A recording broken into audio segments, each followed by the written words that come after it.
We are getting our new puppy in 5 days and I am so excited. So today I wanted to share my plan for our first 24 hours in our home with our new puppy. So when we bring our puppy home, it's gonna be roughly like 6:30 p.m. on a Sunday, maybe like 7 p.m. So my priority, to be honest, for the first 3 days is going to be helping him just get used to me, my husband, and our new home. It must be terrifying to be taken away from where you were born and brought to a new place.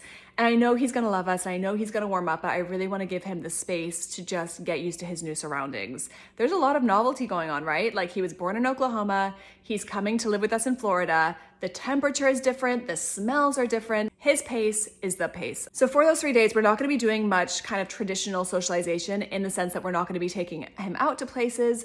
We're not gonna be inviting people over to meet him.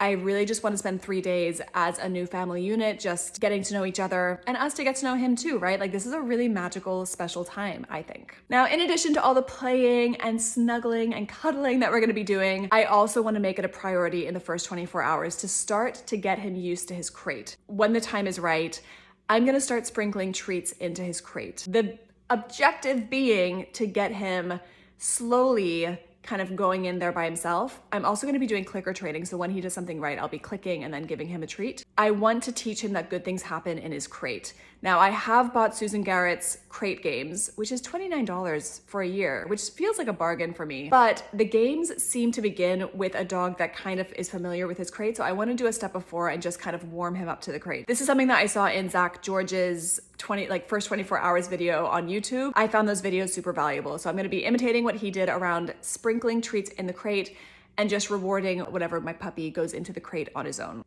In terms of potty training, we're actually doing something a little bit different to other people that I know, in that we're not gonna have potty pads around. I'm gonna be keeping the puppy mostly in an X pen to begin with until we can trust him around the rest of the house. This is not just for us to trust him, but also for his own safety. Until he's a little bit older, keeping him in a specific area is a good idea. So while we're doing all this, I want to keep an eye out for moments when he might need to go to the bathroom. So things like when he drinks water, when he eats, after we play, if he wakes up from a nap, I'm going to be taking him outside to his designated potty spot. And again, I'm following Susan Garrett's approach to potty training. If a mistake happens, we won't discipline him. We will just clean it up in silence. And maybe that's easier to say now when he hasn't had a poo like somewhere annoying. I don't know. We'll see.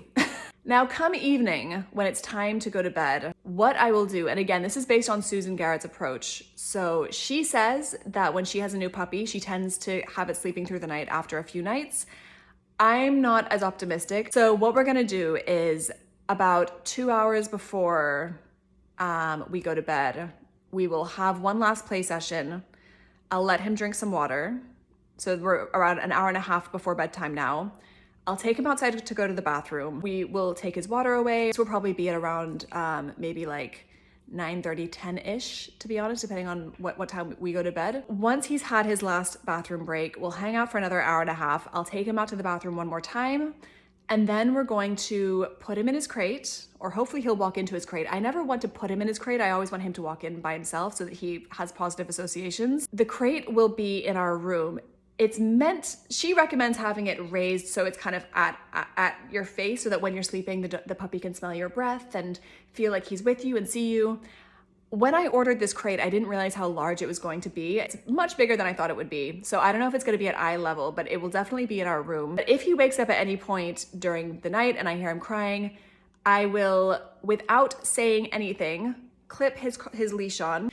I will lift him up in complete silence, take him outside to his potty place, put him down for 2 or 3 minutes, let him go potty, and then in silence, lift him back up and put him back in his crate. Susan Garrett has this thing called Don't Wake the Mama, which is this principle around when puppies wake up in the night, do not play with them, do not engage with them. You really just want to teach them, when you wake me up, I take you to the bathroom and I put you back in your crate, because we all need to sleep. None of us are our best selves when we're not sleeping. But that's the plan for the first night and nights onwards. Again, I think this is maybe easier said than done. So I'm gonna be laughing in a week when I rewatch this video and either think, wow, Liz, you did it, or think, wow, she was very naive. We'll see how it goes. So Monday's a bank holiday, which is great. It means my husband's gonna be home. So I think we're just gonna spend the rest of the day just, again, crate training. playing together.